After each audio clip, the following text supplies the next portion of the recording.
Welcome in to another episode of the PFF College Football Show. Max Chadwick alongside Dalton Wasserman here, previewing and predicting the 10 biggest games of Week 12 in college football. Dalton, we have 3 weeks left of the 2025 college football regular season, and the playoff race is still wide open right now, but we have some massive games in Week 12, including 3 most likely games between ranked teams this week. Hey, look, is this the week where we finally just can officially call it the stretch run? Is that where we are now with 3 weeks to go and not many conference games to go for these teams either? But we have so many games, it feels like, this week, especially in the SEC, that have such big consequences when it comes to the conference standings and those playoff races that you were talking about. And look, it's only going to get more interesting after we had some upsets last week, right? The playoff rankings are going to get shaken up over the next 3 weeks and even into conference title weekend. So we're about to start having a lot of fun. A bunch of do-or-die games that we're going to talk about today for a lot of playoff contenders right now, and a bunch of games that are massive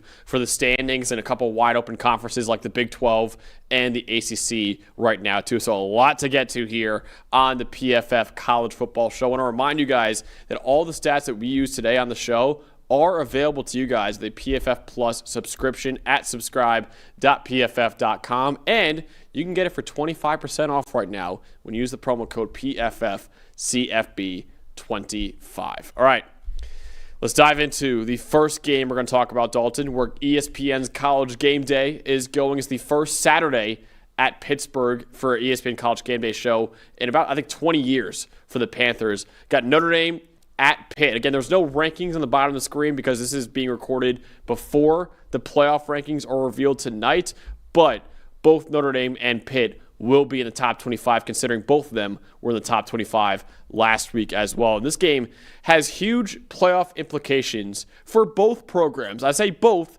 and I'm looking at Pat Narduzzi right now saying that because you see Pat Narduzzi's quote a couple days ago. Yep, it's just that he's much more concerned, apparently, at least on the surface, with the ACC games as opposed to this one. Although, I mean, look, does it make sense maybe on the surface? Yeah, they already have 2 losses, including one kind of bad one to West Virginia, and Pitt's probably not in the at-large conversation, but it is a little odd that you would say something like that out loud. A little odd to be like, hey, they could beat us 100-0, and I wouldn't really care. It's like, okay, man. Like unless he's just trying to lull them to sleep. Maybe that's true. Backwards on it. Now it is a massive game for Notre Dame, though, for sure, because Notre Dame probably has to. Actually, no, not even probably. They have to win their last 3 games in order to make the college football playoff. Right now, any loss would eliminate Notre Dame altogether, and this game at Pitt is easily the most dangerous game left for Notre Dame this year because my alma mater, unfortunately, Syracuse and Stanford are a combined 6-14 on the year. Those are their final 2 games after this Pitt game. Pat Narduzzi was kind of right when he said that this game doesn't really matter for their season, but it is worth mentioning that Pitt could potentially receive an at-large bid at 10-2. I think it's a possibility, Dalton, because their last 3 games, Notre Dame, Georgia Tech, Miami. You win all 3 of those games and don't win the ACC for whatever reason and finish, say, 10-2. There's a case to be made that Pitt should be in the playoff at 10-2 with those 3 wins on their resume. So I do think that this game against Notre Dame, yes, doesn't affect their ACC standings, and most likely Pitt's only path to the playoff is by winning the ACC.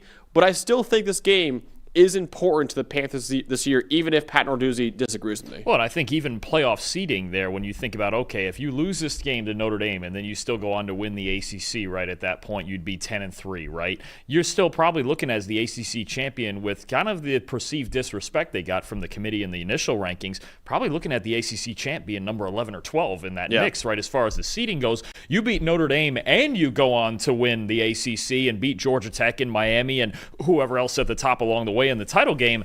Then maybe you're talking about a scenario where, okay, maybe they have 2 losses from earlier in the year, but you get on this run down the stretch. Pitt's been raging hot lately. Maybe even get a home game there, right, at Acrisure Stadium for a playoff game, a top 8 seed. So I do think it matters in that respect. I understand that the ultimate goal is that win or loss to Notre Dame, if they win the ACC, they will go to the playoff, and they do have, I guess in theory, bigger fish to fry, although this is a pretty darn big game with game day coming in and Notre Dame coming in with their season on the line. But no, I think down the line, this still certainly matters for both teams, right, when it comes to this playoff race. And look, Pitt at number 24, they debuted last week. Is that right? Yeah, they should be a little higher this week, probably. I mean, you beat Notre Dame the way they've been playing lately. You would take a pretty good jump in these rankings next week, too. So you have the Notre Dame offense, which has been one of the best offenses in college football all year, Dalton. What should we know for them against Pitt? Oh, this is going to be fun. This is going to be really fun when you talk about Jeremiah Love and Jadarian Price. Notre Dame as a team is top 10 in the country in rushing grade. They've got the best back in the country in Jeremiah Love. They probably have the best second back in the country in Jadarian Price, right? You also have Aeneas Williams always floating around there too. But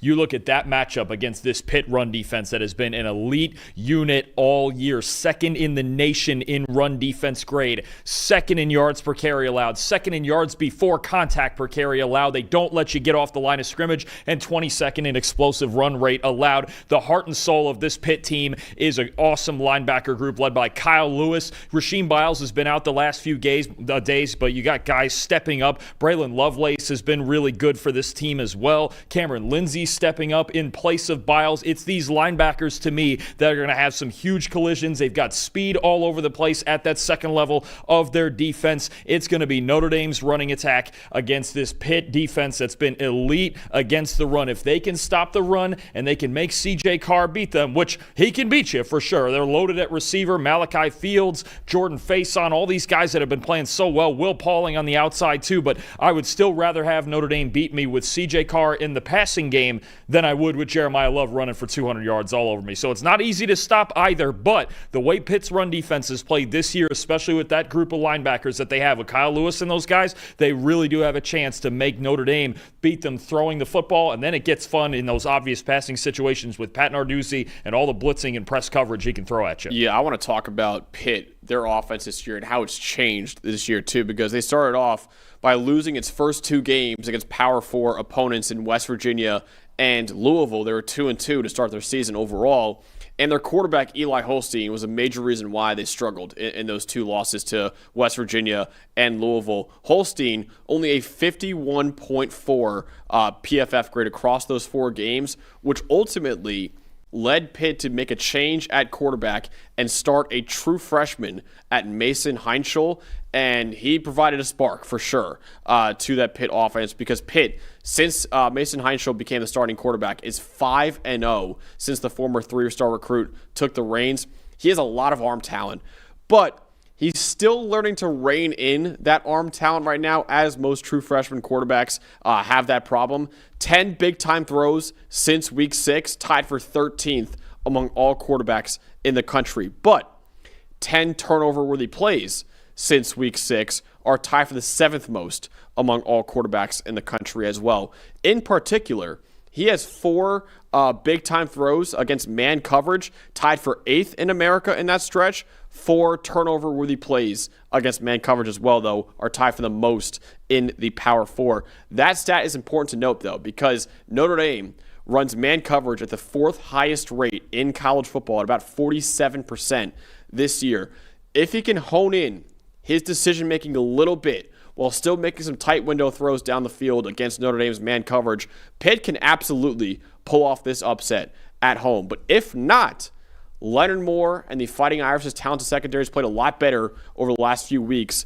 Will make him pay with some interceptions too. What Heinschel's added also over Holstein is the ability to play out of structure and improvise a bit, right? And then you talk about getting the ball to Kenny Johnson and Raphael Williams on the outside. A big question for me as well is Desmond Reed going to play in this game? Been banged up lately, missed a game a couple weeks ago against Stanford. If Desmond Reed is in there, that adds another receiving threat that you talk about, that man-to-man coverage. You get him lined up against linebackers, and look, Notre Dame's got a great set of linebackers, but it's extremely hard to cover Desmond Reed. If he plays, you add another dimension to this passing game for Heinschel to work with. So the pressure is going to be on the freshman for sure against this team, this defense, and Notre Dame's defense seems to be getting better every single week after a couple of early losses, obviously, to Miami and giving up 40 to Texas A&M. But I think this is going to be the biggest challenge now for Heinschel, is just kind of keeping his cool against this defense, against Chris Ash's defense that has been getting a lot better throughout the year. And first things first, do not throw the ball at number 15. You throw it at Leonard Moore, man-to-man, you are going to have a problem. Absolutely. So ultimately, Dalton, in a game that means everything for Notre Dame season and apparently means nothing for Pitt season, who will win between Notre Dame and Pitt? Still think you might be lulling them to sleep a little bit. Trying to take the urgency off of Notre Dame there a little bit. On the road, you're coming into Pittsburgh. It's going to be a packed house. But no, it's still going to be a tight game. Yeah. I am going to take Notre Dame. I do think they are the better team. It's going to be tough going in there, into that environment. It's going to be charged up. And Pitt's been red hot since they put Heinschel in there. I think the run defense gives them a chance. I do think a difference in this game, if Pitt is going to come out and A, keep this close, or B, even win it. Notre Dame's offense in the red zone has been kind of inconsistent, especially CJ Carr in the red zone. They're going to have to be able to finish drives and put 7s instead of 3s on the board against this defense because you're only going to get so many opportunities. So I do think it is a real test for both CJ Carr and Mason Heinschel. Let's not forget through all of this that CJ Carr is still a redshirt freshman, and I would argue this is the biggest game he's played in yet this year with their season on the line and the stakes to it. But I will take the Fighting Irish 30-27. I think we're getting a dogfight in Pittsburgh. I am taking Notre Dame as well, 31-24. It's worth mentioning Pitt has one of the best run defenses in college football this year. They're currently, right now, I believe, top 3 in the country in run defense grade. Actually, they're second in the country in run defense grade, only behind Texas Tech. So Jeremiah Love and Jadarian Price have their work cut out for them in this one. So it could turn into a game where CJ Carr has to win and Mason Heinschel has to win for Pitt as well. I think CJ Carr will outduel. Mason Heinschel has been a bit of a roller coaster this year overall, and I think Notre Dame will keep their season alive with a big road victory over Pitt. So I have a 31-24 Notre Dame beating Pitt. All right, another noon game. We got Michigan versus Northwestern. The game is being played in Chicago, but it's actually at Wrigley Field. So it's basically a home game for the Northwestern Wildcats, but it is being played at the Chicago Cubs Stadium, 12 p.m. Eastern Time on Fox. Michigan looking to keep its playoff hopes alive, while Northwestern is trying to reach bowl eligibility right now. Michigan right now in the season is 7-2. They're trying to make it back to the college football playoff after missing out last year. They must win their following 2 games against Northwestern and Maryland in order to likely set up a win and in scenario for Michigan against top-ranked Ohio State in the season finale.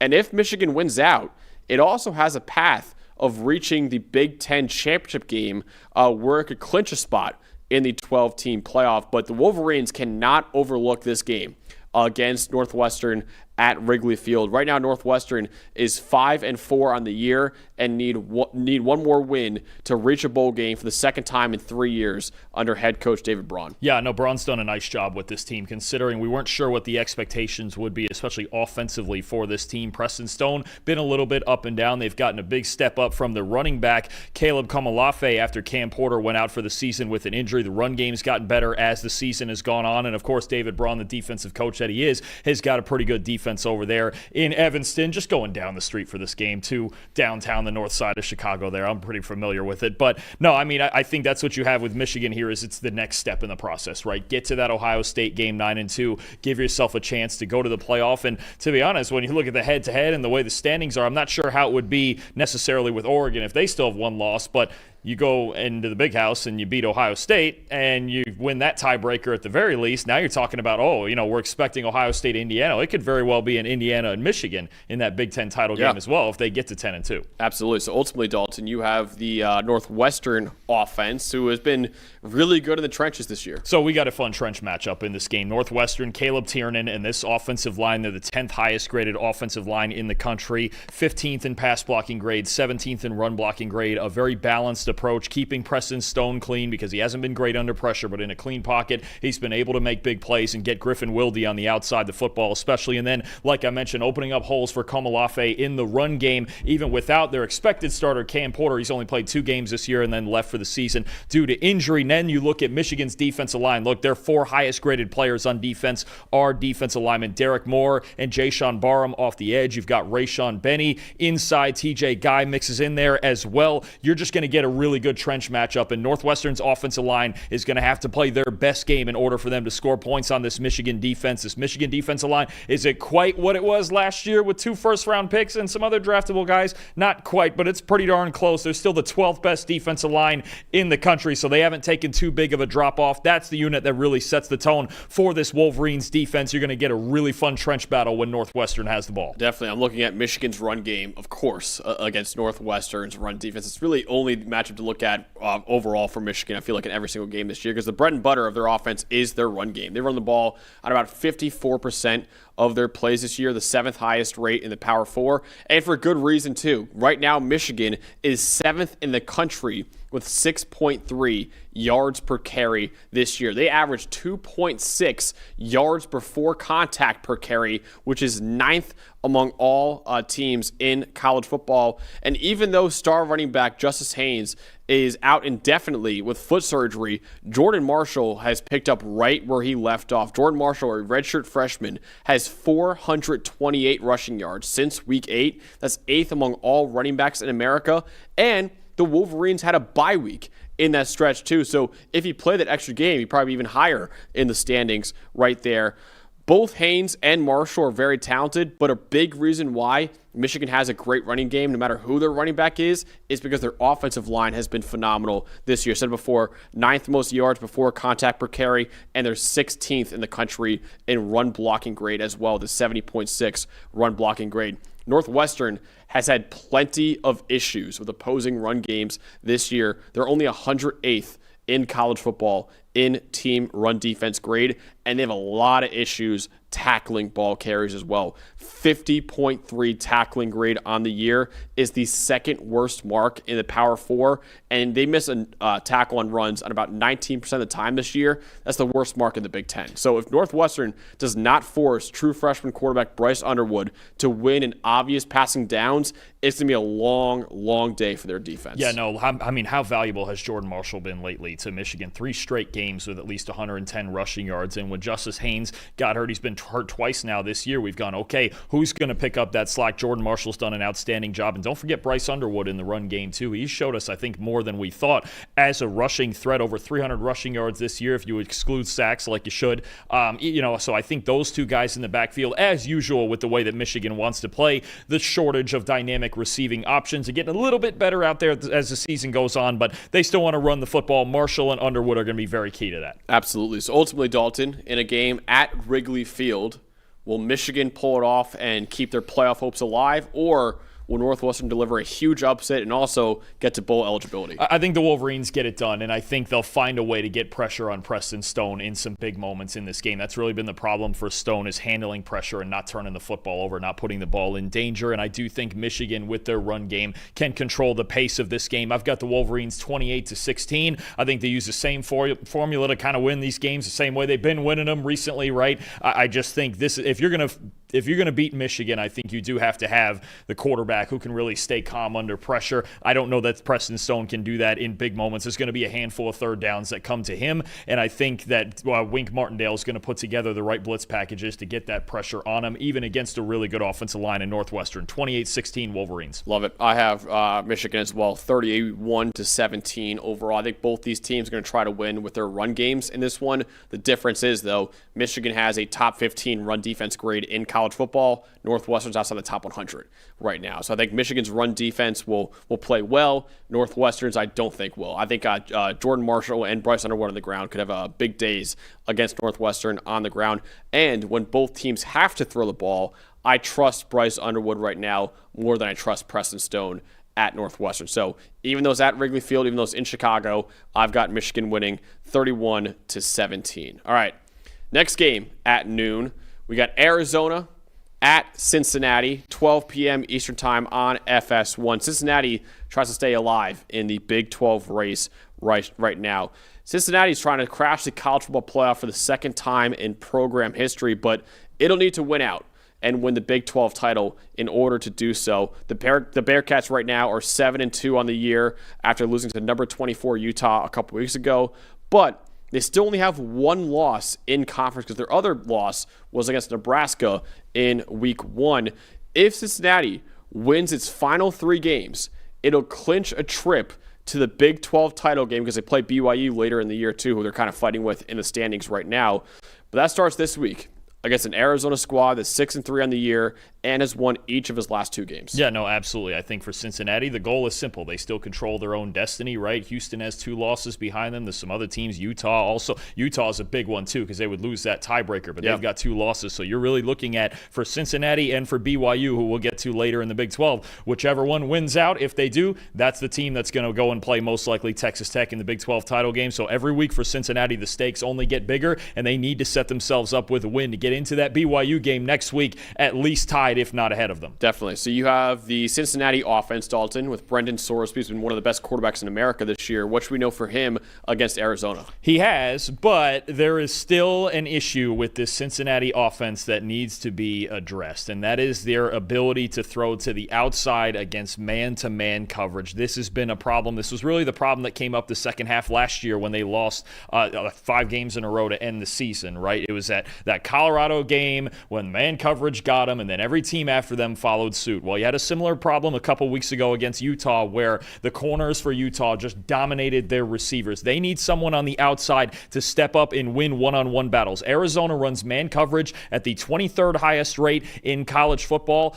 They have the 8th best man coverage grade in college football. Cincinnati, when they see man coverage, 69th in yards per attempt, not great, 115th in explosive pass rate. It seems like a lot of times their answers for man coverage are just low percentage throws, go balls and slot fades and things of that nature, but they don't set up enough and they don't separate enough against man coverage, especially when it gets physical at the line of scrimmage in their passing game. Look back, the 2 games that they have lost were the 2 games where Brendan Sorsby had his lowest passing grades of the season. Why? Because those 2 teams, Nebraska and Utah, were not afraid of Cincinnati's receivers lining up one-on-one and beating them. They weren't afraid of it, okay? So you need Cyrus Allen, you need Caleb Goody, maybe even at tight end, you need Joe Royer to beat some man-to-man coverage. They have to find a way on these passing downs when teams line up in press man to create explosive plays. They can do it against zone coverage. Sorsby can see that well. He trusts those windows, but when it comes to tight window throws against man-to-man, Sorsby and the wide receivers are still not executing at a very high level.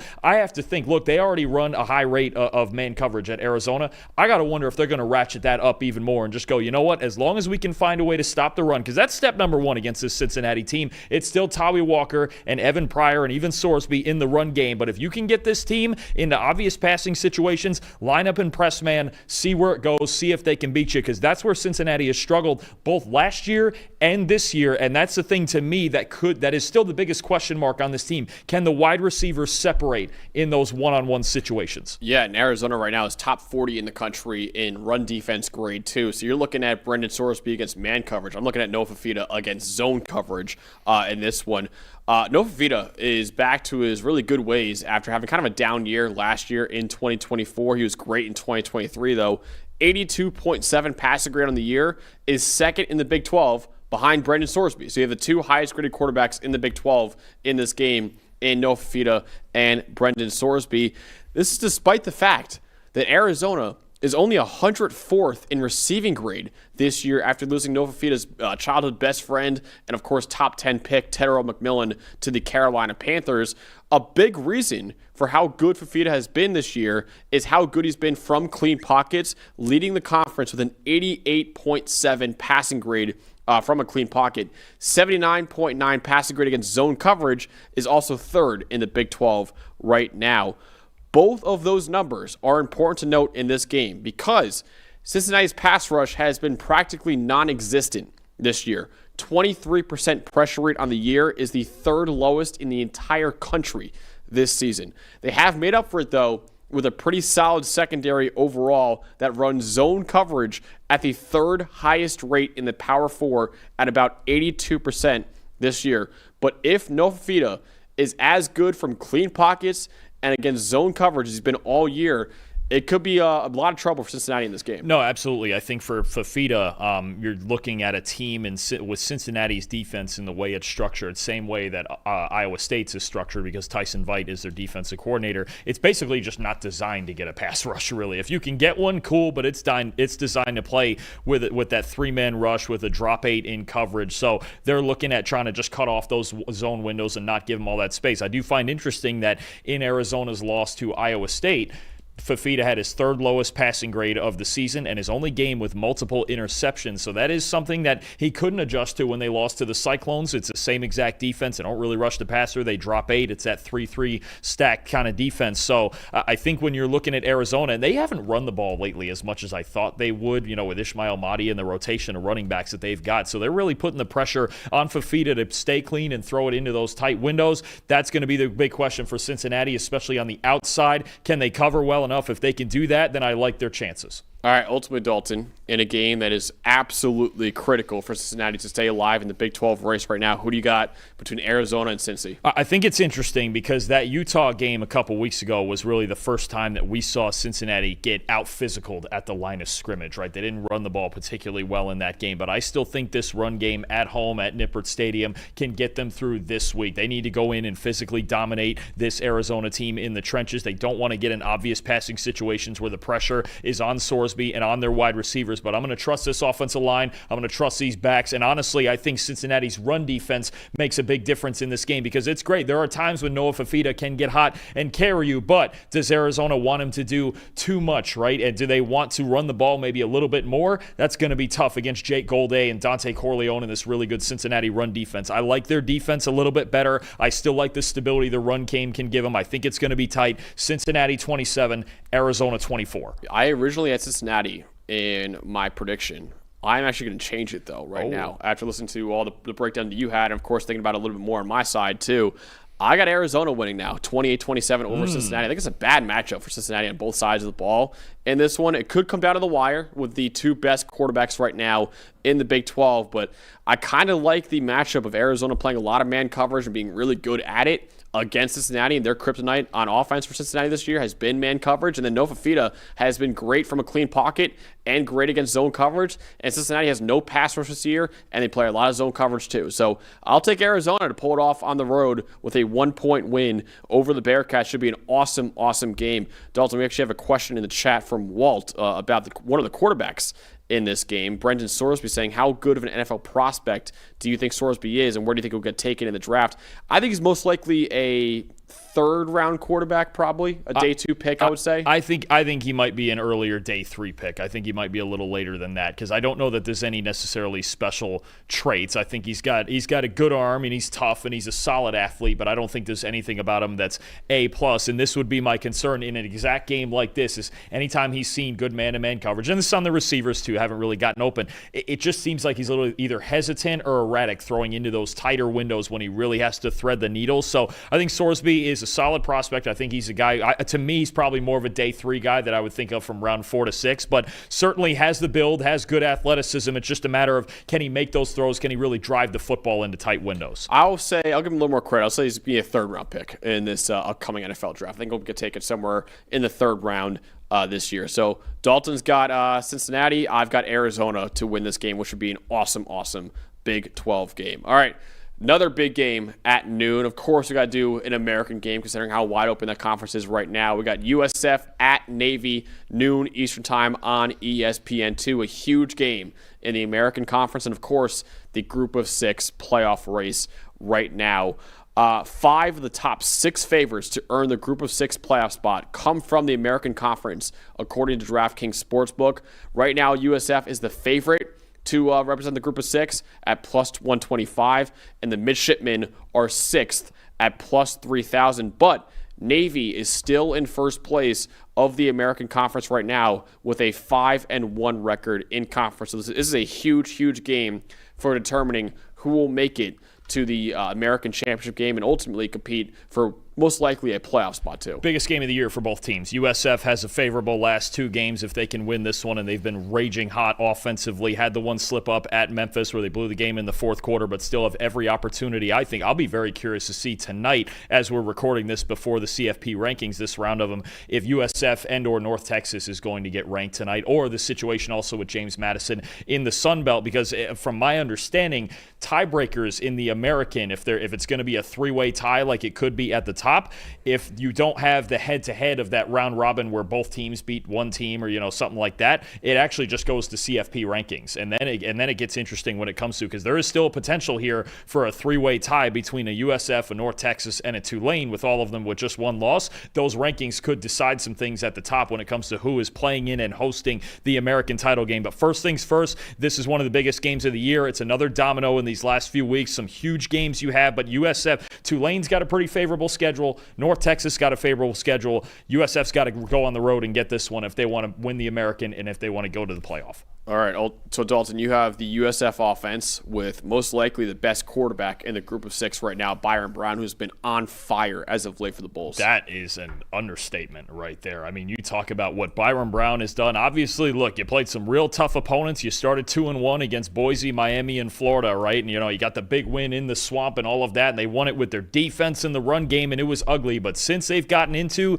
American conference play and all of that since week 4, Byron Brown's been one of the best quarterbacks in the country, both as a passer and as a runner. How about the second highest graded quarterback in the country? Behind who, Max? Who do you think's the highest graded QB? I would guess Julian Saint. Oh, what a shock. Yeah. It's Julian Saint from Ohio State. Third in the nation in passing grades, second most passing touchdowns, fourth best rushing grade among quarterbacks. He has the fourth most rushing yards in that span, behind just 3 academy quarterbacks. And how about 39 missed tackles forced? That's in his last 5 games. Byron Brown has forced 39 missed tackles in his last 5 games, which is just ridiculous for a quarterback. He's basically G5 Cam Newton right now. Is what that's what we're dealing with. And they, the only time that USF hasn't scored anything in the last 6-7 weeks is when they played Memphis in that fourth quarter on the road. They got 31. That wasn't intentional, right? What's that? The 6-7 weeks thing? Tell me. No, it's never. No. Okay, thank God. No. All right, keep going. No, please. never is. I just want to make sure. I would have ended the show right now. I hate that that's a thing. That's I hate it. No, that's not. Okay, good. Thank you. Shut up, Eli. So, Byron Brown's just been on an absolute heater, and this Navy team, they've given up at least 31 points in 5 straight games. Their defense is really struggling right now. Obviously, Notre Dame last week is one thing, but when you look at this Navy defense now being outside the top 100 in PFF grade as a unit, they have got an absolute bear to deal with in Byron Brown in this run game. Keyshawn Singleton on the outside, Jeremiah Koger on the outside. The receiving depth at USF is better than ever, but if you don't slow down that guy, and especially force turnovers, you know me, I've said this before. If Byron Brown doesn't turn the football over, I do think USF is the best team in the Group of 5. Yeah, I agree. It's just a matter of his ball security and just not having those nervous moments under pressure. But right now, he's been on an absolute rager especially since he got into play in the American. So I have Navy's offense, of course, is about the run game for Navy against USF's run defense, because as is the case with every academy school, Navy runs the absolute piss out of the football right now. The midshipmen run the ball at about 73% of the time, the 3rd highest rate in the country, behind Army and behind Air Force. And Navy throws a lot at defenses schematically. I mentioned this before a few weeks ago. Navy runs a lot of concepts very often, honestly. You run power 20% of the time, counter 16%, pull lead 15%, fullback run 10%, outside zone 8%, triple option 8%, man 7%, inside zone 7%, trick play 4%, undefined 3%, and then sneak 1% too. They run basically everything that we got in terms of run concepts. So it's not like you could prepare for one concept a lot like some other teams run. Navy throws a lot at you. Now, quarterback Blake Horvath is the star of that ground game for Navy, placing second among all quarterbacks in America right now with 931 rushing yards and 13 rushing touchdowns this year.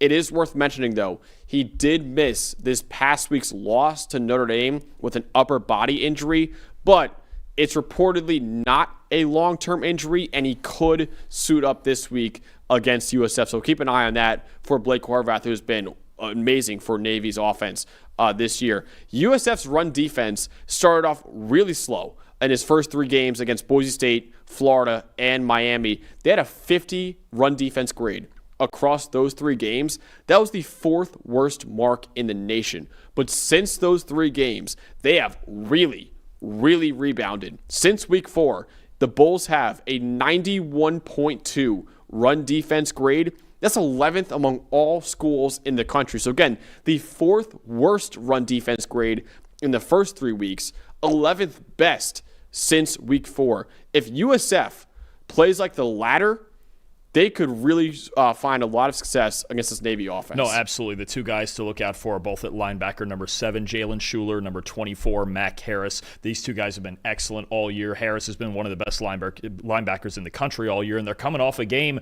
where they held Robert Henry in a really good UTSA rushing attack to just 114 rushing yards. Navy is going to get theirs, but it's got to be better than the 330 yards that USF allowed to them last year on the ground in a 28-7 loss. But this USF defense is a lot better than last year. It's a lot better than the start of this season. And those are 3 pretty tough assignments when you talk about trying to stop the run with those offensive lines, with Boise, with Florida, with Miami. So as it's gotten a little bit easier for them, they've started to produce, and I think those 2 linebackers are really going to be the key to the game for USF's defense. So in a massive game, Dalton, in the American Conference, who do you got between USF and Navy? Look, Navy, if they're going to win this game, they've got to get ahead early. They've got to get to the bread and butter, and they better hope Blake Horvath plays so they have some semblance of a passing game as well. They're able to throw the football when Blake Horvath is out there. Last week with Braxton Woodson out there, yes, it's Notre Dame, but you could just feel it. They could not complete passes last week, right? And they still need maybe a half dozen in a given game to get themselves going in the passing game and just kind of loosen things up a little bit. But I think this USF offense is as hot as they're running right now against this Navy defense that's really been struggling for several weeks. I think it's too big a mismatch. I think USF,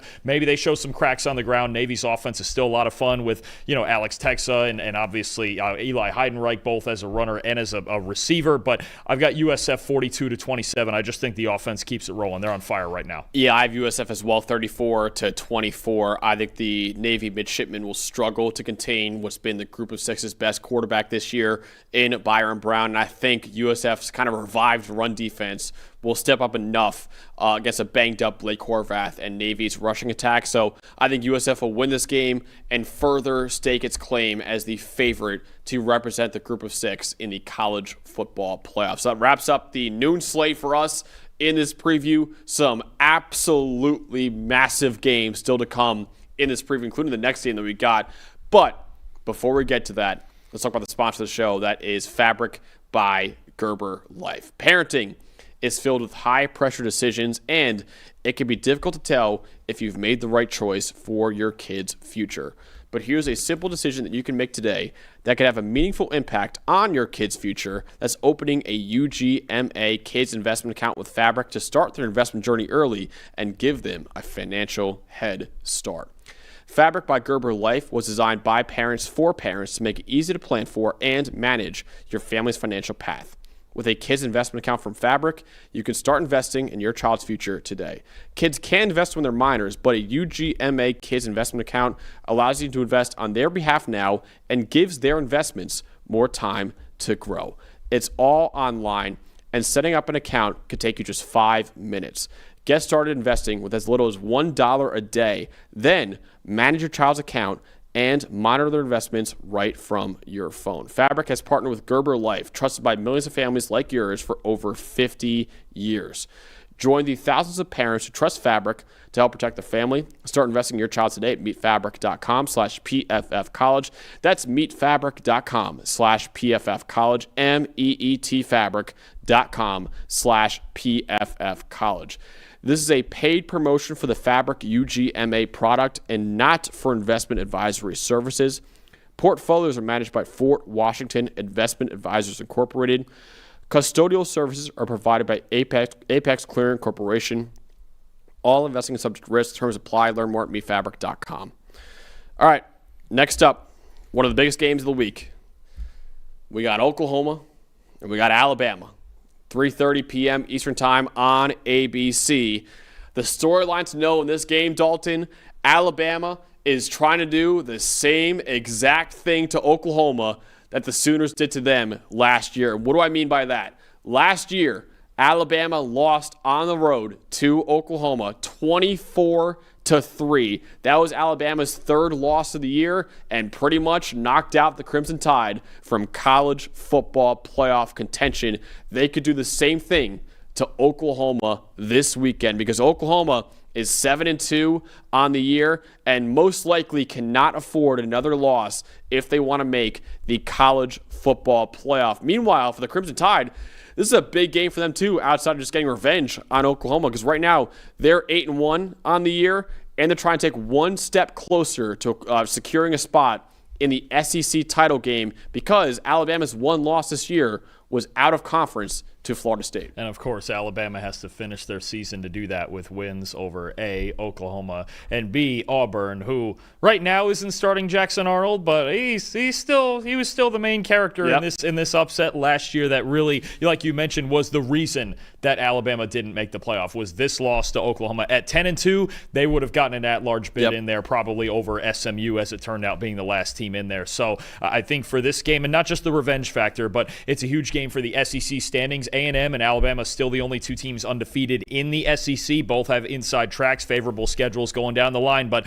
tough teams, two really good defenses they have to play starting this week with Brent Venables and this Oklahoma outfit. Absolutely. So, Dalton, you have the Oklahoma offense against Alabama's defense. What should we know on that side of the ball? Oh, we're back to our old friend, Max. It's our old reliable when we get to talk about Alabama's defense, because what is the kryptonite always we talk about with Alabama's defense? Is it mobile quarterbacks? It's those mobile, running, dual-threat quarterbacks that just seem to give them fits all the time, and John Mateer is certainly one of those. Oklahoma wants to run the football. They have not been throwing it well lately. Mateer has not thrown it well since he's had the thumb surgery, but he can still run the football. And they still have Xavier Robinson, who was really good last year. Remember last year, Jackson Arnold had 135 rushing yards, excluding sacks, against Alabama, and that was really the key to that victory right there, was the ability for Oklahoma, even with their suspect offensive line, to run all over Alabama. So when you look at Alabama this year, okay, against either read options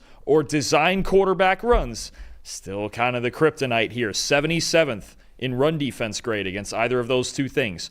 101st in yards per carry allowed, 5.5 yards per carry allowed.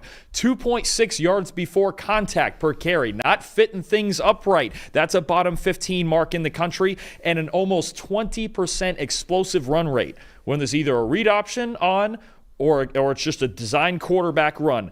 8th worst in the country, Max. 3 guys I'm looking at that are the key to Alabama's defense in this game. A couple of them that were in last year's game against Oklahoma, all right, that didn't play well.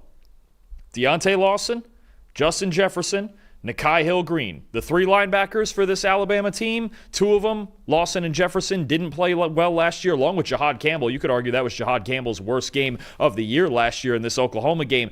Those linebackers have to fit things up right. And you still see times this year against Lenora Sellers, against Tommy Castellanos, some of these other games where they've seen mobile quarterbacks. It is still a problem. Alabama fitting things up. I'm going to throw the linebackers, and you know what? I'll throw the strong safety Bray Hubbard in there as well. He needs to have a good game in this one. He's been really good lately. Got to be physical, but also have to be disciplined and seeing things in the option game and reading the offensive line. Do not just stare at the mesh point in the backfield, because that's what I see too often from these Alabama linebackers when they get into this kind of trouble. So to me, if Oklahoma's going to win this game, you're going to get John Mateer running the football a good amount. It worked last year. It's continued to work on Alabama's defense. It's still the Achilles heel. Alabama's linebackers specifically, plus maybe Bray Hubbard there at safety, really need to step up and be disciplined in the run game for them to win it. Yeah, absolutely. I mean, listen, Mateer has struggled as a passer lately, but he could absolutely play the same role that Jackson Arnold did for Oklahoma last year against Alabama, that led Oklahoma to winning by 21 points over Alabama. I'm looking at Alabama's offense and their offensive line against Oklahoma's pass rush in this one. This is really strength on strength for both programs. Oklahoma's pass rush has been relentless this year. Right now, they're 3rd in the country in pressure rate at 42%, and they're 7th in the country in team pass rush grade this year. R. Mason Thomas, their edge defender, is 3rd in the SEC with a 90.1 pass rush grade, and their 2 D tackles, Grayson Halton and David Stone, they're 1st and 3rd among SEC D tackles this year in pressure. Their front 4 is ferocious on their own, but also Brent Venables blitzes a lot as well, the 4th highest blitz rate in the Power 4 at about 51% this year. Alabama, meanwhile, has done a great job of protecting Ty Simpson, placing 7th in the country with an 82.4 pass blocking grade as a team. And also, Alabama has done a great job with blitz pickups as well, placing 4th in the country with a 78.3 pass blocking grade against blitzes, considering Ty Simpson has a 91.2 passing grade when kept clean and only a 48.8 passing grade when pressured. This matchup between Alabama's offensive line and Oklahoma's defensive line and also Oklahoma's blitzes in this game will be absolutely massive in determining who wins or loses. Agreed. I think it comes down to, similar to last week against LSU, where it comes down to when you get in those obvious pass situations, the blitz packages that Brent Venables is going to try to confuse Ty Simpson with. And other than when he lost a fumble in the third quarter of that game against LSU, outside of that play, thought he really acquitted himself well against Blake Baker, and that's one of the toughest defensive coordinators to go against right now, especially with their secondary. Similar vibe here with Brent Venables. I think he's going to come after him. I don't think he's going to let Ty Simpson sit back there with just a four-man rush behind this offensive line and pick him apart. So I think that's something to look out for. When Alabama's in 3rd and 6 or longer, Venables is going to send pressure just like Blake Baker did last week. And to their credit, for all the offensive struggles they had last week, LSU still only held Alabama to 20 points. That's certainly not a bad day when you're talking about Ty Simpson and Ryan Williams and Jeremy Bernard and everything that Alabama can do offensively. So I think Venables takes a similar approach, blitzing Ty Simpson when he can. He can't do it every play, but I think anywhere from 3rd and 6 onward, that's going to happen. Absolutely. So ultimately, Dalton, will Alabama get revenge on Oklahoma from last year and also most likely kick Oklahoma out of the college football playoff race, or will the Sooners get a massive, massive win for their playoff hopes? Boy, you do wonder just about the mental hurdle of what happened in that game last year, the style of football that Oklahoma plays offensively. I think this is going to be a spot where offensively, though, Alabama's going to look better in this game than they did last year because Jalen Milroe just looked completely out of sorts when he played Brent Venables. I think Simpson's going to be calmer in the pocket. We've seen this throughout the year that he's been able to handle pressure enough, right? There's times when, okay, he won't do the worst thing, and he's still only thrown 1 interception this year. Yeah. I mean, that helps too. Alabama's, I believe, only had 6 giveaways all season, the fewest in the country, or second fewest in the country, somewhere in there. It's one of the best marks in the country where they just don't turn the football over. When Oklahoma wins, their defensive line, their pass rush, the blitz packages take the game over. I think Alabama's going to do a good enough job of that. They're going to take some on the chin in the run game still because this is still a legitimate problem. But at the end of the day, throwing the football, one side you've got Ty Simpson, one of the hottest quarterbacks in the country. On the other side, John Mateer has been one of the coldest. I think that makes a difference. If Oklahoma gets into obvious pass, I don't really like their chances with the way this Alabama secondary is playing. I got Alabama 23, Oklahoma 17. I have it 24-20, Alabama beating Oklahoma in this one. I think the Sooners need their pass rush to dominate in order to make this enough of a low-scoring game to keep John Mateer and what's been kind of a struggling Oklahoma offense this year in this game too, so they could pull off the upset. But I think the Crimson Tide and their what has been an elite offensive line this year in protecting Ty Simpson will do enough against those blitzes and against that pass rush from Oklahoma to win this game and likely kill Oklahoma's chances of making the college football playoffs. I think Alabama will do the same thing to Oklahoma that Oklahoma did to Alabama last year. I've got Alabama winning 24-20. Next up, we got Iowa at USC, 3:30 p.m. Eastern Time on the Big Ten Network. The storyline to know in this game is USC season is really on the line right now. Right now, USC is 7-2 on the year with no wiggle room left. If they want to make their first college football playoff appearance, they must win their final 3 games against Iowa, Oregon, and UCLA in order to have a shot at making the 12-team field. Now, Iowa's own playoff hopes, they ended this past weekend to Oregon in a devastating loss for the Hawkeyes, a game in which the Hawkeyes were winning until the final 3 seconds of that game when Oregon kicked the game-winning field goal. Iowa, meanwhile, in the year, though, still has a 6-3 record on the season and has lost to 2 top 10 teams in the country in Indiana and Oregon by a combined 8 points. So Iowa is a very, very dangerous football team, and USC cannot overlook this game in preparation for the Oregon game coming up too. Absolutely. I think when you look at USC and the opportunity they have, and look, they had a close loss to Illinois. They had a game that was relatively close against Notre Dame that got away from them. A couple of turnovers, bad weather in that one, but both those losses on the road. You look at the opportunity they have. Iowa would be a big-time win. At Oregon would be a huge win, and then finish it off with UCLA, who's been playing better lately. USC gets to 10-2. They're going to the playoffs. playoff, I think. And I think they might even be the ones that steal Oregon's spot in that scenario when you're talking about a head-to-head tiebreak sort of situation. So there's an opportunity here, but these are two really tough games, especially in the next couple weeks they got coming. First comes in Kirk Ferentz and the Hawkeyes, who, man, so close, right? They're so close to a couple of huge wins. The Indiana game when, Fernando Mendoza, that's another one he pulled out of his back pocket. And then last week against Oregon, Dante Moore just making the throw of his season in that game. But Iowa's come really close. They're still a big-time threat with a great defense and a really good run game. So you have the USC offense, who has been one of the best offenses in the country this year with Jaden Mayava, Makai Lemon, and all the guys they have offensively. What should we know for them against a great Iowa defense? I mean, as always with Lincoln Riley and any quarterback that he has, it's a dynamic passing game. And what Jaden Mayava has specialized this year in is the deep ball, right? 25 deep completions this season are the second most in the country, the 9th best deep passing grade on the year. That is on 20-plus yard throws. They're getting over the top with Makai Lemon, with Jacoby Lane, with these two tight ends that they have. They've got everything they could possibly want in the passing game. But when you're playing this Iowa team, they don't just give away explosive plays. That's not how this works. Of course, they sit back in quarters. They're so fundamentally sound. Phil Parker's got these guys in the right spot all the time. 8th best coverage grade in the nation against deep balls. How about a 25 NFL passer rating allowed when it comes to the deep ball? 4th best in the country. I know you're about to say it. 39.6 would be spiking the ball into the ground every play.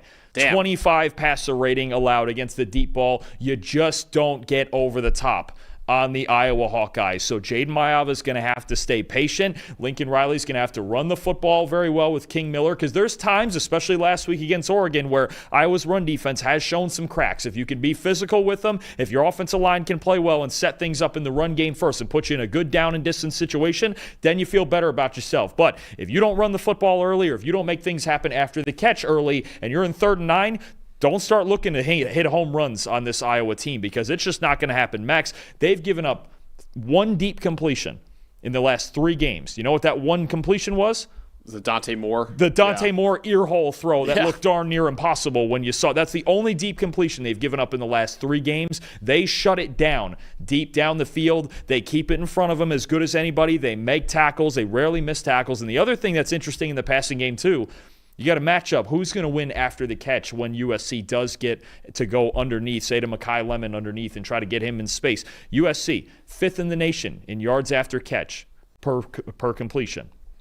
Iowa's the 3rd best team at preventing yards after catch. So deep ball prevention and tackling are the 2 big things in Iowa's pass defense. If Jaden Mayava can't stay patient and he tries to force it deep downfield against a really good secondary, Xavier Nwankpa and those guys in the secondary, you could see this become an Iowa sort of football game, because that's exactly what they do first and foremost, is prevent explosive plays down the field. Well, yeah, absolutely. So I have the Iowa offense. It's the same thing over and over again. It's about, can USC hold up and run defense against Iowa's elite offensive line? Iowa's had the most dominant offensive line in college football this year. 93.9 offensive line grade this season. That's over 9 points higher than any other offensive line in college football. And the Hawkeyes also lead the country with an 82.9 team run blocking grade. It's a major reason why Iowa is second in the Power 4 with a 56% run rate this year. So their entire offensive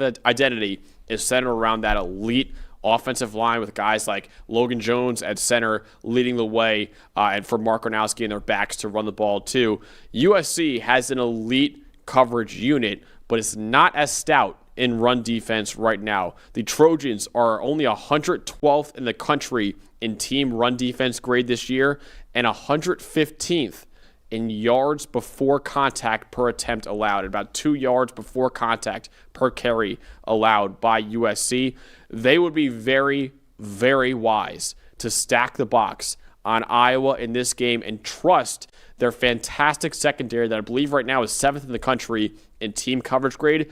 They should stack the box and trust their secondary to win one-on-one matchups in this one, because I promise you right now, Iowa is going to want to win with their run game against what's been a vulnerable USC run defense this year. That's going to be the big question. And you look at the 3 games where USC has had their lowest run defense grades, right? Notre Dame, understandable, right? Illinois lost that game, and Nebraska, where if Dylan Raiola doesn't get hurt, who knows where that's going, because USC had to pull the rabbit out of the hat with that one too. They That's problem number one. Is you just go into this game, you go into any game against Iowa, and you go buckle up, right? Jennings, Dunker, Logan Jones, and those guys up front. Gronowski at quarterback is also a very good rushing threat. We've seen that. He had what should have been the game-winning touchdown, I'm sure they feel, last week on the quarterback draw. And look, I think when you look at this USC defense, this was always going to be the question. They're going to get in a spot in a game like this where, hey, we need our defense to step this up, because I'm not sitting here expecting USC to score 45 points like they can on some teams, right, with the passing game, with Lemon and all of that. I think Iowa is going to do a pretty good job at least keeping them to a reasonable number, but can USC's front seven control the pace of this game? Or is Iowa's offensive line just going to run through them? That's going to be a big question. Yeah, absolutely. Kamari Moulton's been great for Iowa at running back this year. Mark Gronowski's been a great runner at quarterback this year, too. I think USC, D'Anton Lynn will be very, very smart to stack the box on Iowa, because I do think USC's secondary, which has been phenomenal this year, has a big advantage over Iowa in obvious passing downs, but you have to get Iowa into those obvious passing downs in order to have success defensively in this game. Ultimately, Dalton, will USC continue their playoff hopes right now, or will Iowa finally get a massive victory for this team? When I first was going through this, I took USC. And the more I thought about it, the more I thought about Iowa's pass defense. And you know what? I didn't want to go all favorites, too, the second week in a row, because last week we went all 10 favorites, and we went 8-2. That's pretty good. Yeah. But I knew, I was like, oh, shoot, I kind of regret taking every favorite last week. Kind of worked. I mean, I'll take an 8-2 week. That's pretty good. But I you know what? I went and switched it myself last minute before the show. I was like, give me the Hawkeyes, because you know what? These two games they played that they lost against Indiana and last week against Oregon, man, oh man, they played really good football, especially on defense. Those were two teams that are very hard to stop defensively. They were awesome. I know the ugly weather last week was a factor too, but I think Iowa can go in here and be the more physical team, right? I think that's still the big question with USC. Can you win these games where you have to be physical? Oregon and Indiana could both win physical games too. Absolutely. To your point. Yeah. Those two can. I don't know that USC can, right? We've seen them run the ball pretty well, but usually, again, it's spaced out, it's speed. We saw them do it against Michigan. They won that game running the football very well, right? But Michigan was really struggling on offense, and this Iowa offensive line and what they can present to you in the run game is a lot different. You look at that mismatch, I'm a little worried about it. I'm a little worried about Iowa just constantly creating positive plays and controlling time of possession, which is big against a USC team that wants to go fast themselves. I'm actually going to take maybe a higher point total than you might think on the Hawkeyes. Give me Iowa 31-28. Oh, okay. All right. I do have USC winning 28-24. I think the Trojans have a two-dimensional offense that can win through the air or on the ground, which I think that'll give Iowa some troubles defensively in this game. And I think the other side of the ball, USC's secondary will make the Iowa offense very one-dimensional. I think, again, D'Anton Lynn, the USC defensive coordinator, will be very wise to stack the box a lot in this game against Iowa. If this game was at Kinnick Stadium, maybe I'll join you and take Iowa, but I do think at USC will play a factor as well. I think the Trojans will win at home and keep their playoff hopes alive, but it should be a really, really tight ball game, and maybe, just maybe, Iowa will get that massive, massive victory over a playoff contender that just missed out on against Indiana and Oregon. So I got USC, and Dalton has Iowa in that ball game. Another big game that we have at 3:30 in the ACC. We got Virginia at Duke, 3:30 p.m. Eastern Time on ESPN2. This is a massive, massive game in what is the most wide-open conference in college football right now. Every school in the ACC has at least one conference loss this year, and there are 5 programs in the ACC with exactly one conference loss this year. So with 3 weeks left, there is still a lot to play for in the ACC standings right now. 2 of those 5 teams that only have one conference loss are in this game, in Virginia and Duke. This will be an absolutely pivotal game in determining who makes it to Charlotte to compete for the ACC championship and likely the conference's only college football playoff spot. Yeah, no, I mean, when you look at this ACC race, there are so many big head-to-head games left to go, right? You've got this one. You've got Pitt with a couple of big games coming up against Georgia Tech and Miami. Louisville's playing SMU, I believe, next week. We're going to have that game. I mean, there's just so many games left head-to-head that are going to decide this thing, but it's absolutely chaotic, especially when you consider that Duke overall at 5-4 is still in it. This team lost to UConn last week, and realistically, it's almost the Pat Narduzzi theory of the standings. Maybe Duke just didn't give a rip about losing to UConn because the ACC games mean more, but 3 of their 4 losses are out of conference, so they're still in it even with 4 losses overall, and they got a really dangerous offense, and then can Virginia get back up off the mat? And the question is going to be whether or not Chandler Morris is going to play, right? Or are we going to get Daniel Kalen for a whole game at quarterback this time too? So, and they really struggled, obviously only scored 9 points against Wake Forest last week in that loss. So there's a lot of weird variables here, but if you're Manny Diaz and Duke, you're sitting there even after last week's loss and going, well, we're still here. Yeah.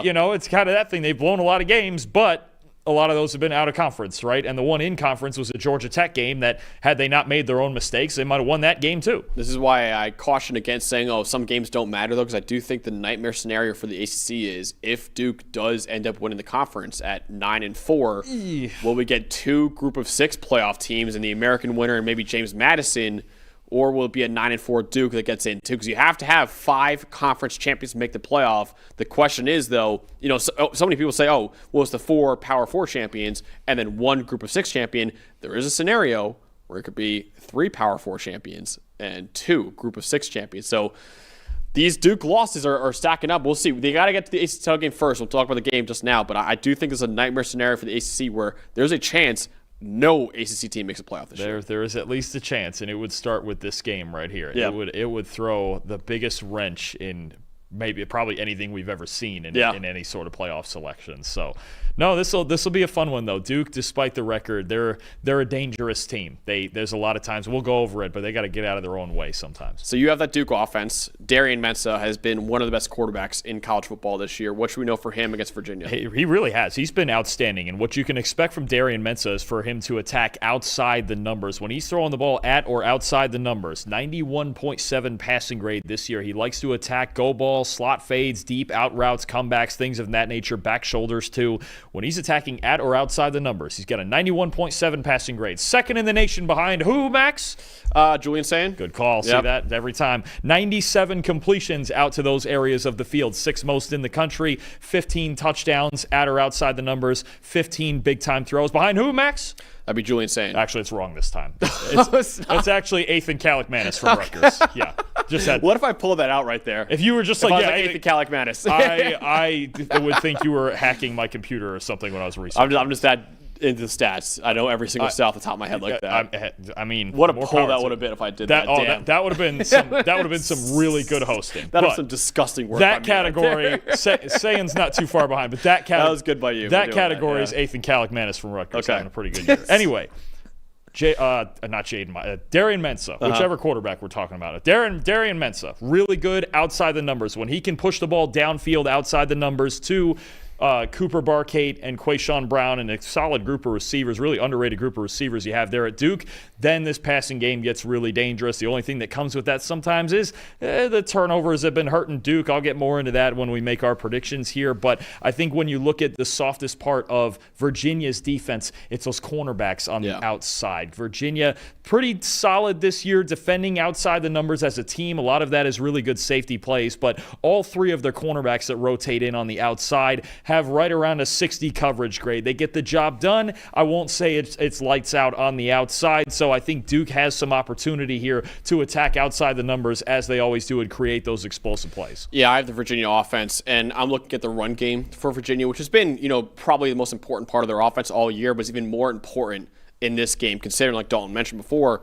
Chandler Morris was knocked out of last week's loss to Wake Forest, taking a big hit while sliding in that game. He suffered a head and neck injury. He is questionable for this week, and considering he's questionable, and the fact that the backup quarterback Daniel Kalen really, really struggled in the loss with only a 33.1 passing grade against Wake Forest, the Virginia's rushing attack has even more pressure to perform this week. Now, luckily for Virginia, it's been the best part of their offense this year. Right now, running back Jamari Taylor has 623 rushing yards after contact, which are 4th among all running backs in the Power 4. 11 rushing touchdowns are tied for 5th among all running backs in the Power 4. And the Cavaliers are 24th in the country with a 68.3 run blocking grade this year.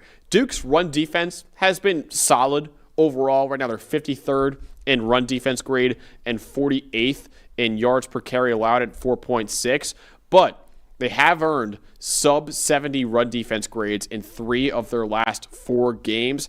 If Daniel Kalen does start and Duke can slow down Jamari Taylor just enough, the Blue Devils could really, really slow down this Virginia offense.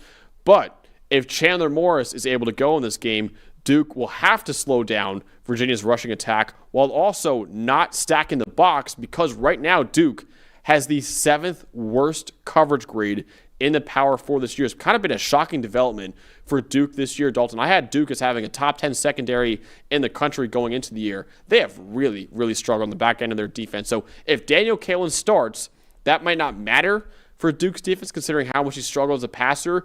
But if Chandler Morris starts, Duke will have to stop the run without stacking the box, because that'll put their secondary in a really dangerous position. Yeah, I mean, Chandler Rivers has still been really good for Duke, but it's really when teams attack them over the middle of the field that they've had a lot of issues. The linebackers and the safeties not quite as good as they were last year in coverage, and I think you're absolutely right. It comes down to stopping the run. You have to stop Jamari Taylor. He's really the engine of this Virginia offense in the first place, but especially if you're talking about Daniel Kalen being in there. Now, he's an athlete. I think he proved a little bit last week he can run the ball, but it was really a problem for them to complete passes last week. So Chandler Morris availability is going to be a huge storyline here, and if he can come in and add back to the passing game what they didn't have last week against a really good coverage unit in Wake Forest, if they can be two-dimensional, then Virginia can still be obviously very dangerous. But if you're Duke, I think you're right. You lock in on this run game between A, if Morris is out, or B, if he's not 100% going into this game.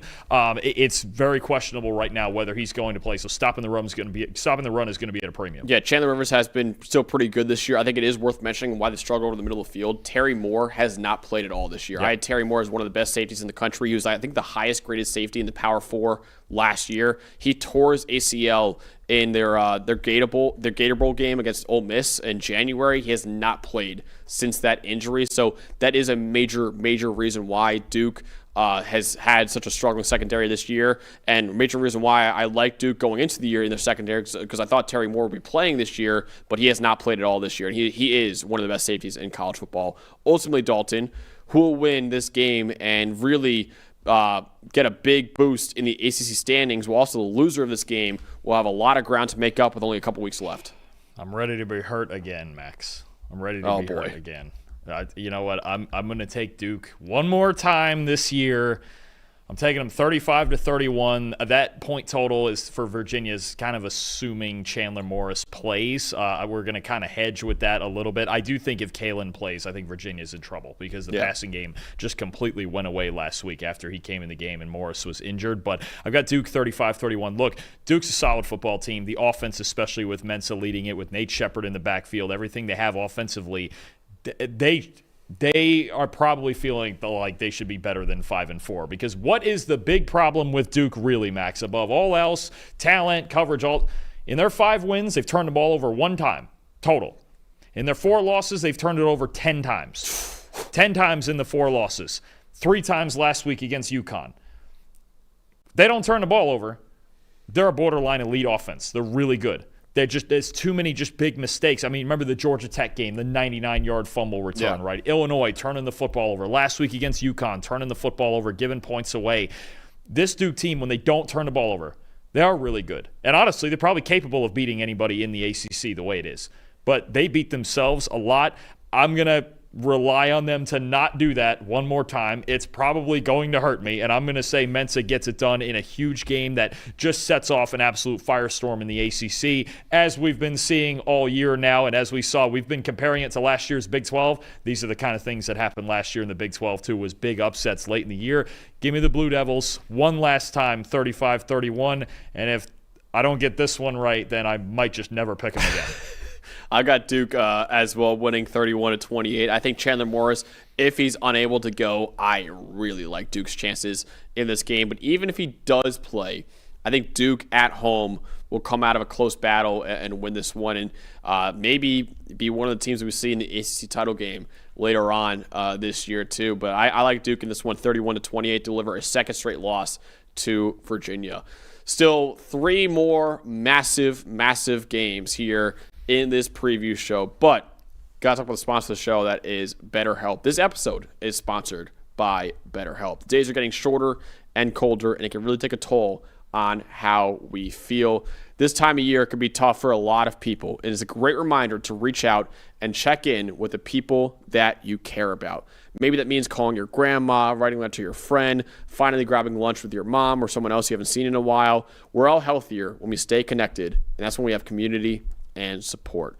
And just like reaching out to a friend, starting therapy can take a bit of courage. Once you do, you might find yourself wondering, why didn't I do this sooner? BetterHelp makes it easy to start therapy. You'll be matched with a licensed therapist based on your needs and preferences, so you can focus on your growth and goals. Over 12 years of experience, more than 30,000 therapists, over 5 million people helped worldwide, an average live session rating of 4.9 out of 5. And not happy with your match? You can switch therapists anytime with no hassle.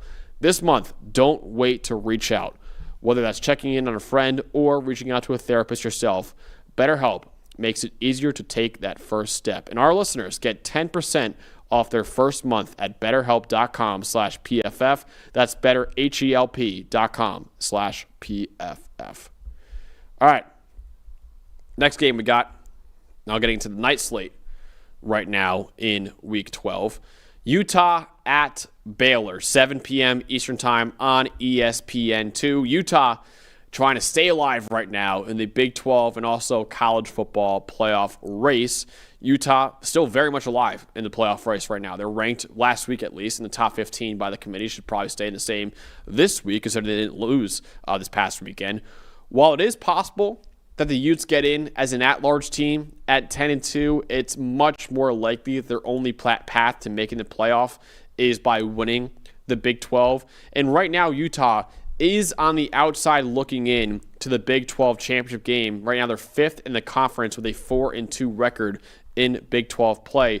But considering some of the teams ahead of Utah have big games left, the door is still open for the Utes to sneak into that conference title game. Winning this game, though, at Baylor and their final two games against Kansas State and Kansas are basically a requirement for Utah to stay alive in both the Big 12 race and also the college football playoff race, too. It's a weird situation with them because they need to finish outright ahead of BYU, losing that tiebreaker. But they do have the tiebreaker with Cincinnati. So, I mean, there's probably some scenarios we could put together. We're not going to do it right this minute, where Utah ends up probably tied with Cincinnati, and then they get another crack at Texas Tech, right? And they were really, other than Arizona State actually beating Texas Tech, Utah was probably the next closest when, despite the final score, you consider the way they played the first three quarters on defense, they would feel like they have a shot in that game. But no, they have to win their last three games. The Utah right now is the ultimate take care of your own business team right now, and just whatever other chips fall is where they fall. And if you lost the two biggest games of the season and that's what cost you a shot at the conference title, then so be it, right? But first things first, this Baylor team, they got a high-flying offense with Sawyer Robertson and all these receivers. It is another challenge, especially on the road. Any road game this time of year, I don't care who you're playing, is going to be tough to win. So Utah's certainly still in it. This is step 1 of 3 of staying in contention there. So you actually have that high-flying Baylor offense. What should you know for them against Utah's defense? Well, Sawyer Robertson's going to let it rip, and sometimes it works, and sometimes it doesn't, and he's got the 6th most dropbacks in the entire FBS. And look, Max, when they win, he's slinging it downfield accurately and not turning the football over, and when they lose, he doesn't. It's basically that simple. So let's take their 4 wins against Power 4 teams, and I'm going to look at 10-plus yard throws. We're going to get vertical with Ashton Hawkins and Josh Cameron and Michael Trigg and all these receiving threats that Baylor has. In those 4 wins against Power 4 teams on these throws, 90.7 passing grade, completing just about 53% of them, 12 big-time throws, 4 turnover-worthy plays. Can he beat Utah's man coverage in that sort of with that sort of production? Can he make those tight window throws against Elijah Davis and Teo Johnson and a really good secondary that plays a lot of man-to-man coverage? Or is it going to be like their 4 losses, where on 10-plus yard throws, he's got a 59.2 passing grade, only completing about 39%, 5 big-time throws, 9 turnover-worthy plays? accuracy, decision-making. With Sawyer Robertson, it can vary week to week, big time. There's a lot of really good receivers on this team. They're going to come out and air it out. That's what they've been doing all year. Again, Robertson, 6th most dropbacks in the nation. If he's accurate down the field, Baylor's got a shot to win this game. If he doesn't, considering some of their other weaknesses, especially on defense, then they probably don't have too much of a shot. It's really the Jekyll and Hyde of Sawyer Robertson this year. Yeah, definitely. I have Utah's offense, and really it's about whether or not Utah can run all over the Bears in this game. Utah's entire offensive identity is centered around his ability to pound the rock. Right now, a 56% run rate this year. That's 3rd in the Power 4. They average 6.1 yards per carry as well, which is 10th in the country. 3.1 yards before contact per carry is the best among all teams in college football. That has a lot to do with the guy on the left right there, Spencer Fano, but also has to do with the great job by Utah of just confusing defenses with who has the football. Because Wayshawn Parker at running back has been great for them this year, and Devin Dampier at quarterback can pull that ball and get a lot of rushing yards by himself as well. Both of them have over 500 rushing yards so far this year, and Baylor has had plenty of issues with their run defense, earning the 6th worst run defense grade in the Power 4 at 70.8.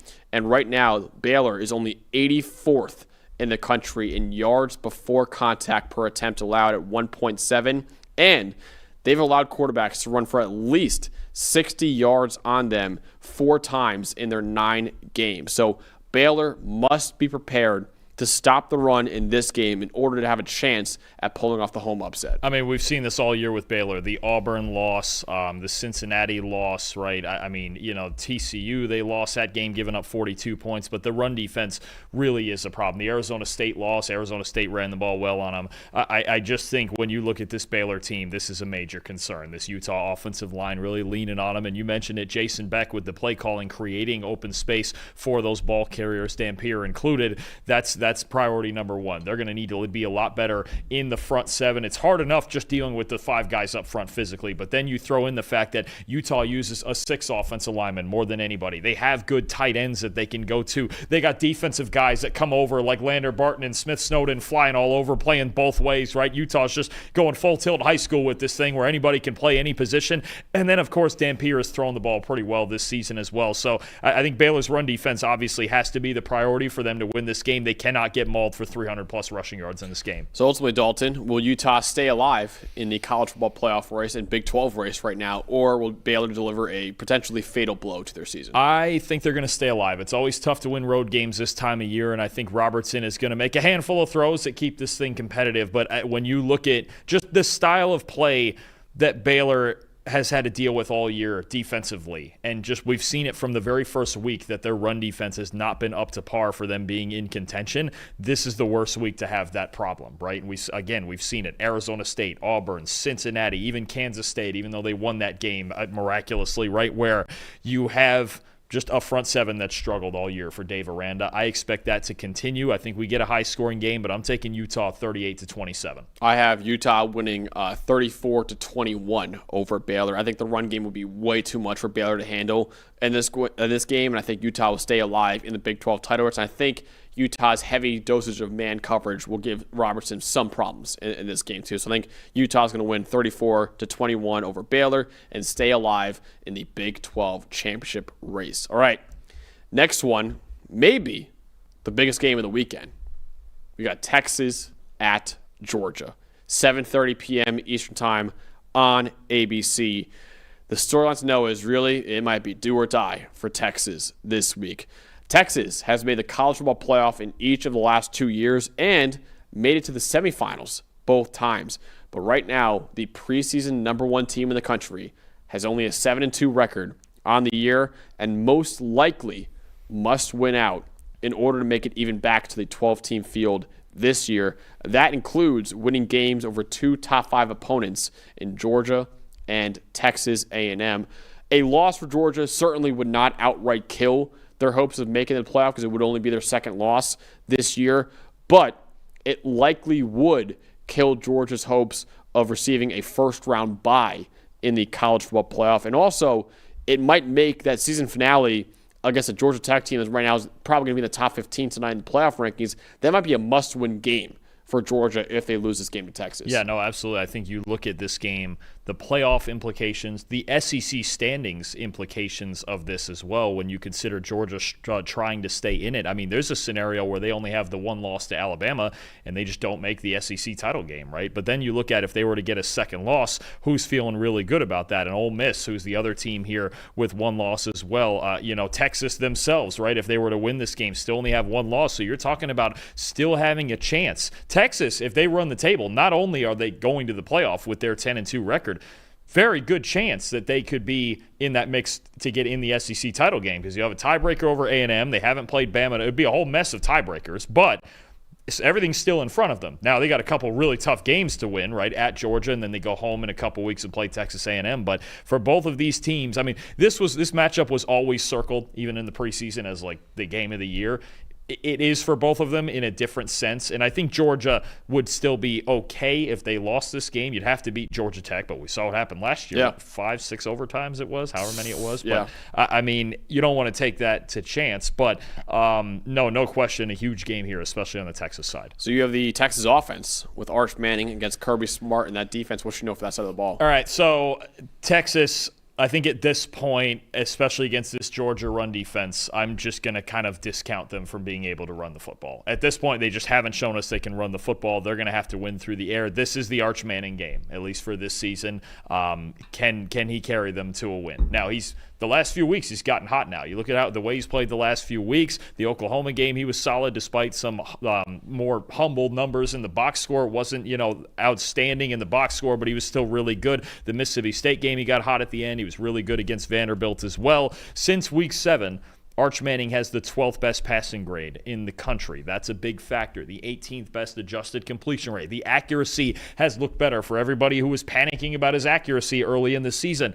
That has looked better. Only one turnover-worthy play in the last 4 weeks. Okay, that's really good. You're not worried about his ball security right now.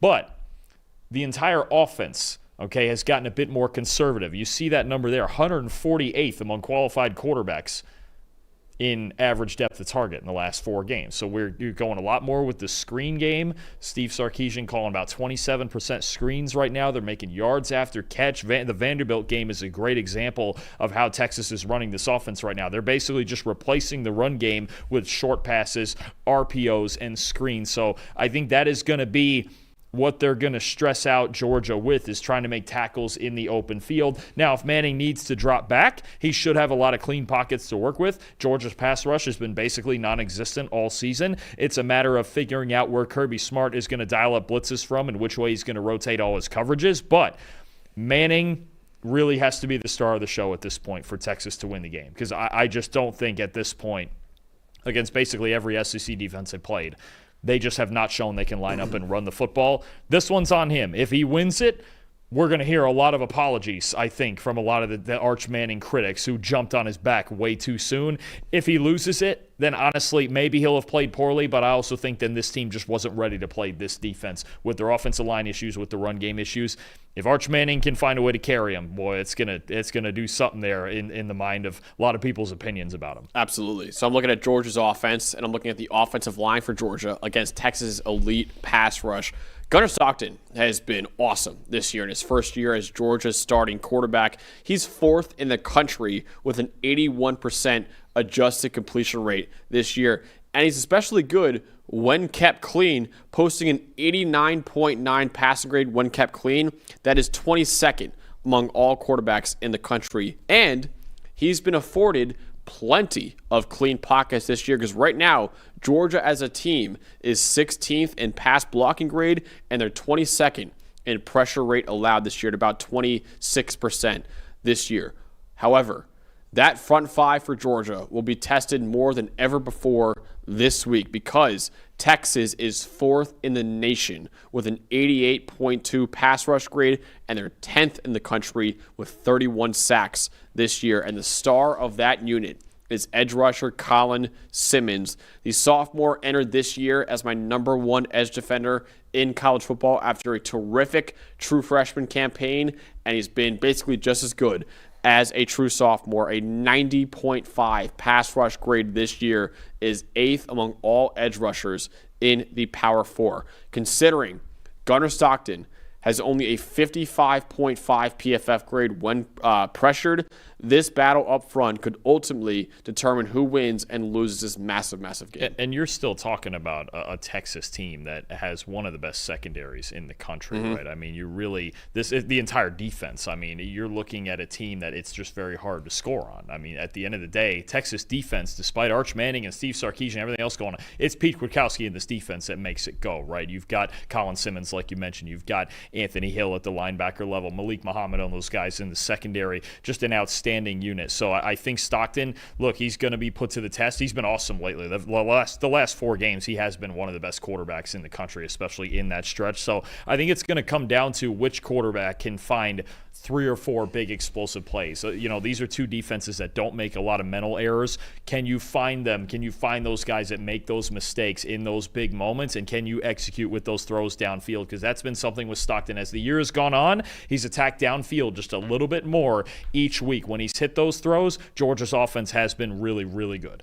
Absolutely. So ultimately, Dalton, will Texas continue their playoff hopes and get a massive win over Georgia, or will the Bulldogs deliver potentially a fatal blow to the Longhorns? I do think we're going to get a very hard-fought, close-to-the-vest defensive battle. I think this is going to be a slow-paced game where you've got maybe a lot of 3-and-outs early. You've got 2 defenses that are really the heart and soul of these teams. I've got it Georgia 20-13. I'm going with a low-scoring one. Okay. I don't think you're going to see a ton of explosives, but I think the difference in this game, both teams need their quarterback to play well to win, obviously, but the fact that I trust Georgia's run game, Nate Frazier and Chauncey Bowens in that run game a little bit more, even to just keep the line moving, right? Just get my 4 or 5 yards that I need. I don't think you're going to get a ton of explosive runs because you've talked about this before. Texas run defense is outstanding too. Yeah. Can they just get enough? I think Georgia can do that. Texas in the run game, I'm still worried about it. It's not like they ran over Vanderbilt physically. They beat them out in space, right? Out with their speed at wide receiver and everything like that. So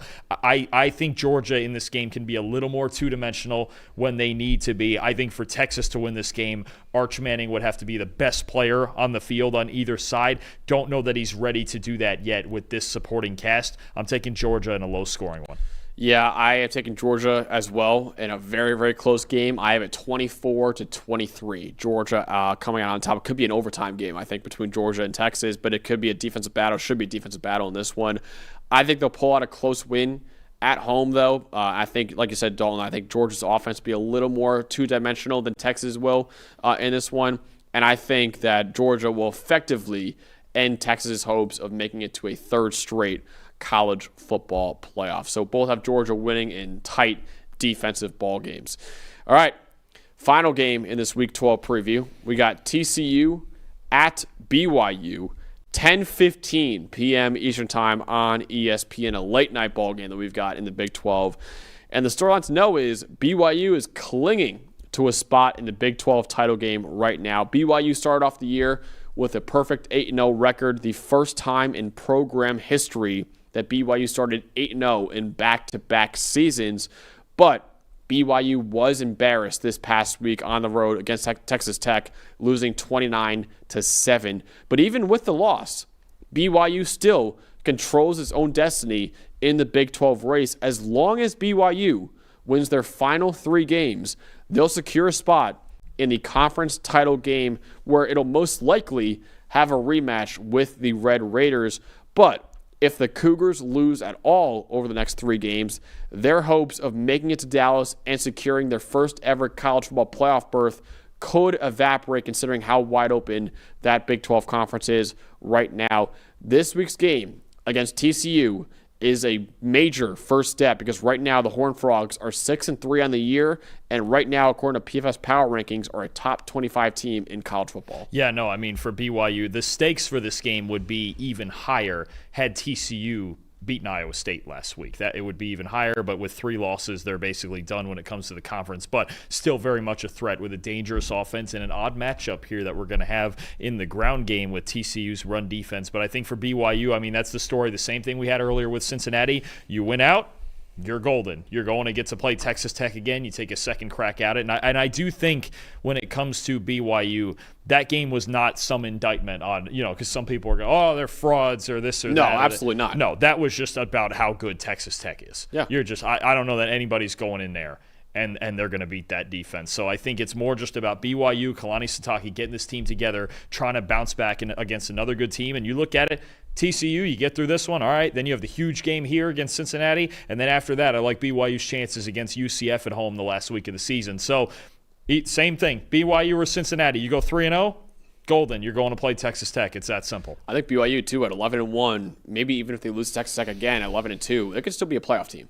There's a case. There is a case. They should be a playoff team right now in the rankings tonight. I should say that right now. And that'll be one of the interesting parts is how far do they fall? Because, yes, they got dominated. They sure did, no question about it. But, again, I still think that says more about how Texas Tech should move up, possibly up to maybe number 6, right, as opposed to BYU taking this big fall, right? I don't think they should. They went into last week number 7?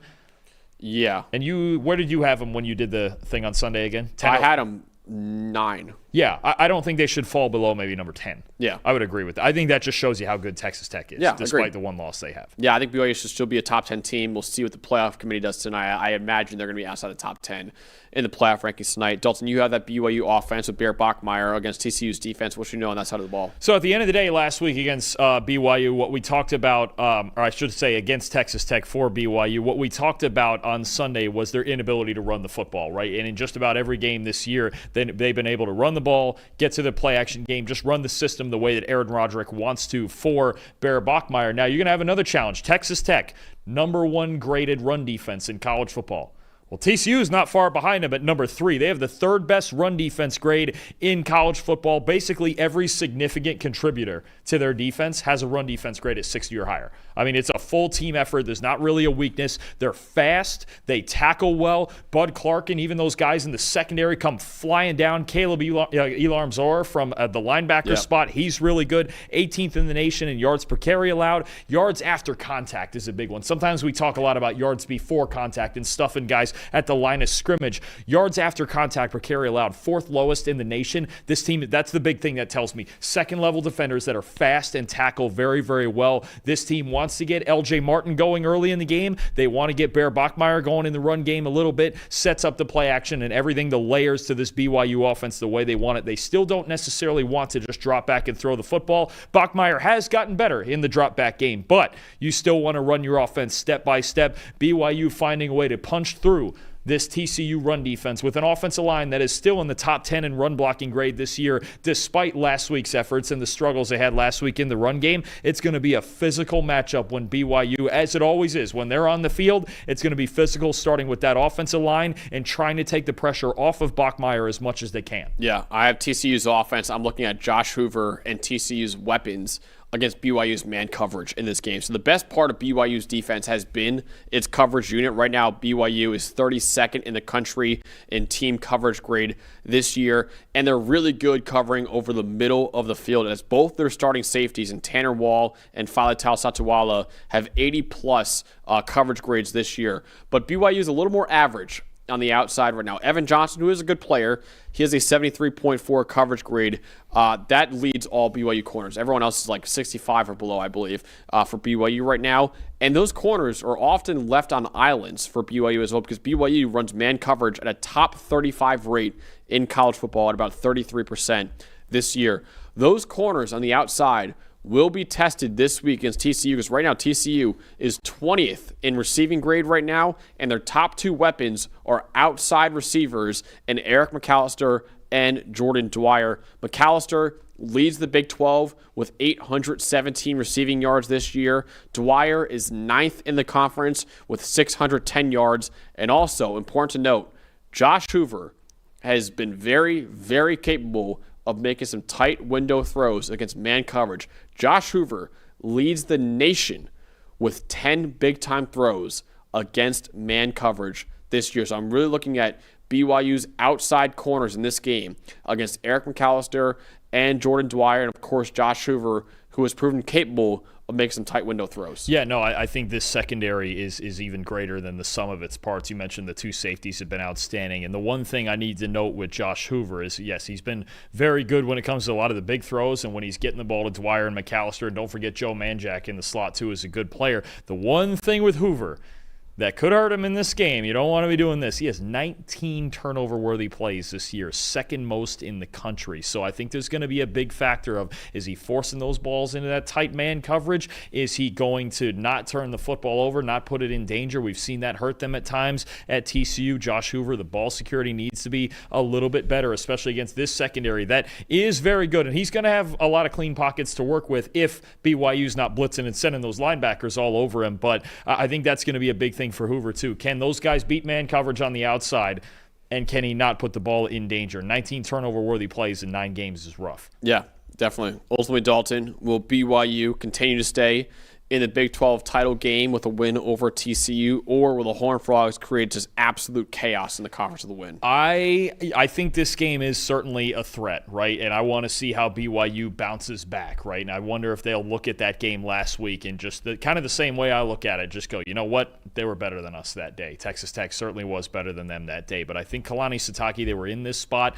last year where they needed to come back and get big wins. And obviously the loss to Kansas last year ruined their season. I think they're going to be really kind of grizzled from last season, the guys that are coming back, and there's a lot of them. And I think Bear Bachmeier is kind of just unflappable, right? He just continued. Even last week, he never seemed – I didn't think he ever seemed rattled. They just kind of couldn't execute because Texas Tech's defense was so good. I'm taking BYU at home. I think Provo's going to be loud. I think they know the opportunity that they have. And again, setting up that huge matchup next week here in Cincinnati, that's your season right there, is setting it up with this game, then going to Cincinnati and see where it goes from there. That's going to be a hell of a preview that we have next week.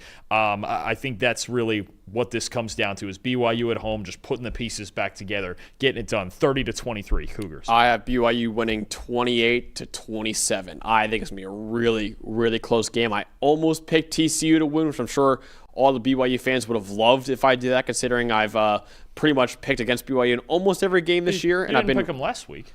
You had Texas Tech last week. No, I didn't. Yeah, so, and I also picked BYU to win against Iowa State, and I got that right, That might too. be wearing off a little bit. Yeah, I'm wearing off a little bit, but BYU fans are still, coming at me in the comment section a lot.